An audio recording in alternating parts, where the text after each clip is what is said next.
everybody, how's it going? So we've got Mr. David Gnozzi from Mixbus TV on the show today.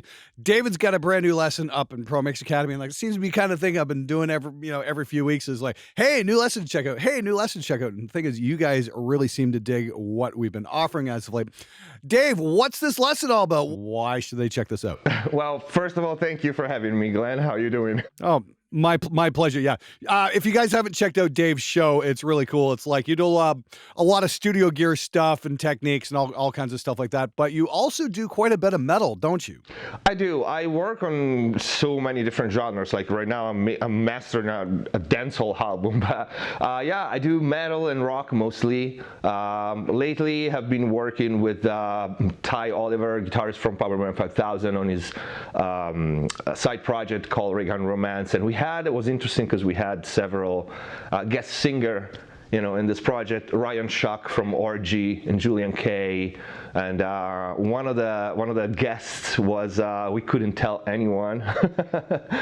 Yes, I know this story. Yeah, well, you can introduce the story because you were asking me about it. Yeah, this is great. So Dave was working out of Harmony in LA before he got his room built.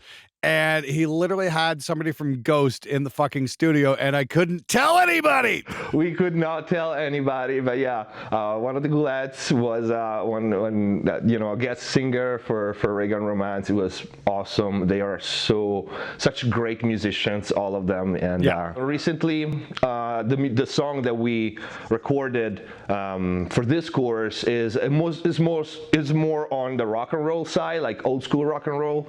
It's called cool. The Whiskey. The band is called Stone Breed. While the previous course we did a metal course with a band called Uncompliant. It's pretty cool. Right. This one is like a really cool track, old school rock and roll, celebrating the LA Strip and naming all the clubs in there. So almost like a tribute to the old era Motley Crue and Guns N' Roses. So very organic sounds, like for the guitars, very organic sounds for the drums. So it's pretty cool.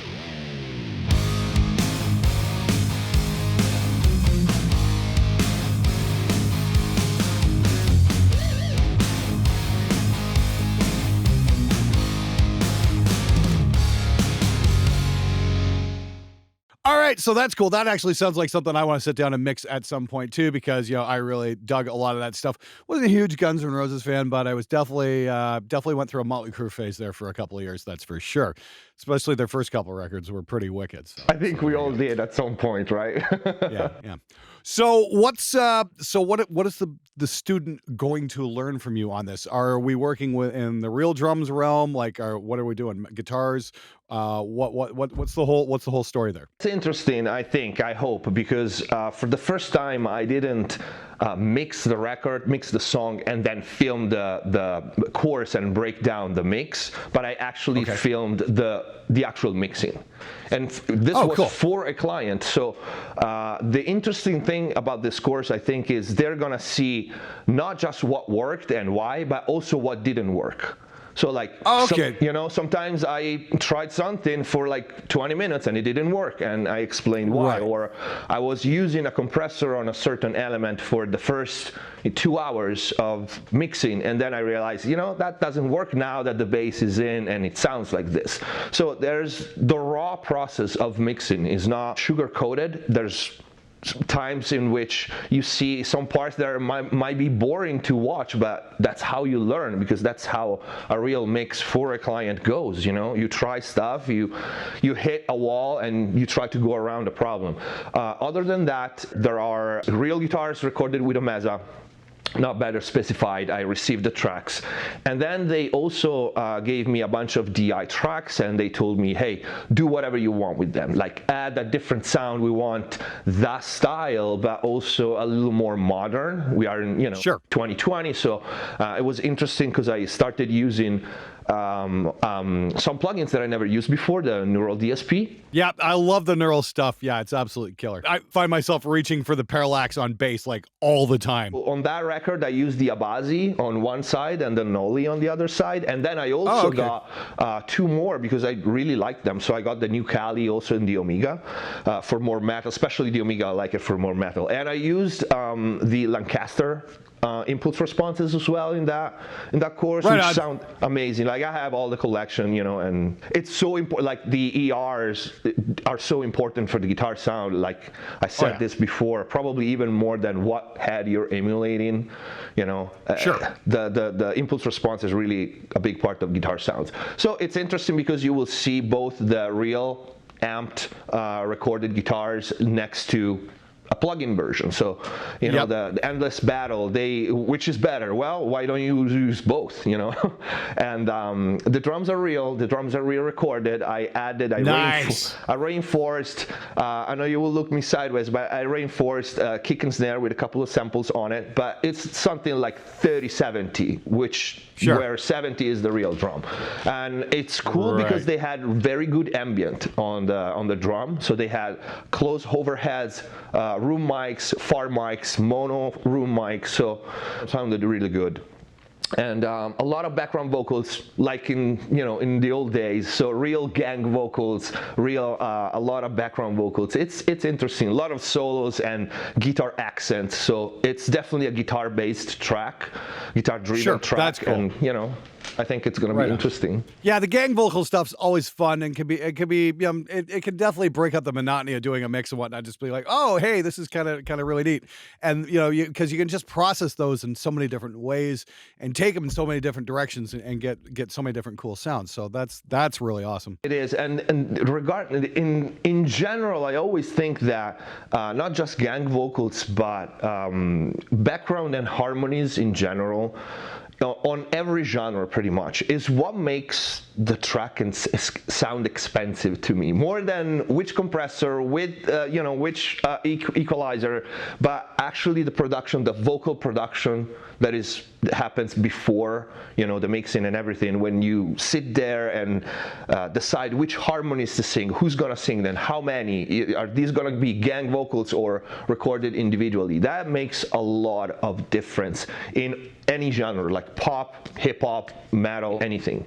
So yeah, and I also used, it's interesting, this one, because I used 50% hardware, 50% plugin. Like I have a lot of hardware. I tried to contain myself because, of course, not everybody has, a desk full of gear. So I used this 50-50 approach, but in the course, everyone will find, for every track or stem where I used one piece of gear, they will also find the printed track. So if they don't have the machine, they don't have a distressor, they don't have my tubas, wherever, they have a reference and they can try to match that track or that stem with plugins. Oh, right on. That's great. And that's one thing I've been getting into just recently here, because we're getting into so much 500 series gear. I've been doing some hybrid stuff, and it's like it's a really fun way to mix. The cool thing to remember is, hey, you can get some really cheap 500 series gear that sounds pretty damn amazing. I've just been playing with like some of the Lindell stuff, and that's like they're like $300, and they're killer. Absolutely killer stuff. Well, I'm basically a hardware guy. Like I mix analog, so I feel you. And hardware doesn't necessarily needs to be expensive. Like I have some pretty damn expensive pieces on my desk, as well as the golden age stuff. It's like, oh, great. The LA3A and LA2A clones, and they sound just legit. The LA2A's got 4 tubes in it, exactly like the original unit, all the transformers and swappable tubes if you want, and it's like, what, $600? So, I know that's fantastic. It's not necessarily super cheap for some people, but in the grand scheme of things in hardware, it's not expensive. So definitely, there's so much stuff out there that is not crazy expensive and sounds great. Yeah, exactly. Like when like 20 years ago, even, when I was starting out, it was like, if you wanted hardware compressors, you were talking at minimum, $1,500 easily. Now you can get around that. But again, the fact that you got some printed tracks, that's great for everybody going there. I still don't have that kind of money, Glenn. It's like, okay, relax. We got you covered. So what's the name of the course? Is Mixing and Mastering Modern Rock. Okay, and, cool. The band, shout out to the band, is Stone Breed. We said it. The song is called The Whiskey. Okay, right on. Is out there right now. I think it actually came out today that we are doing this interview. And what's the price on the course, Dave? That's pretty cheap. It's gonna be $47 for the pre-sale and Awesome. $67 full price. And it's hours and hours of filming with, of course, the raw tracks, the Pro Tool sessions for both mix and mastering. Right on. How long is the course, by the way? It's probably gonna be anywhere between 6 and 7 hours of filming. Holy crap. Wow. I know that it's 15 parts, so it's divided by, subject, and it's easy to navigate. But, Right. When you mix, so think this, the song landed on my desk with 90 tracks, audio. By the time that I was done mixing, we were like almost double, because by the time you start adding effects and, parallel saturation and compression and all that, it goes up. So it's it was a long mix, and I was explaining what I was doing while filming, so it took double the time for me to mix it. It was pretty. That's unreal, man. All right. Well, hey, there you go. That's Mixing Modern Rock with David Gnozzi from Mixbus TV.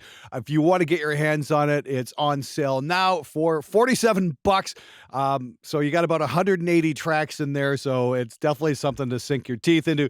Dave does some absolutely amazing work. I've checked out some of his stuff before. It's really super cool.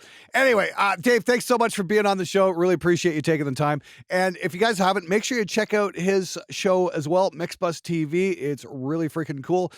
Dave's just an awesome dude. I'm very, very fortunate to call him one of my friends. Anyway, thanks for being on the show, Dave. We'll see you around next time, man. Thank you so much, Glenn, for having me, and I'll see you soon. Take care, brother.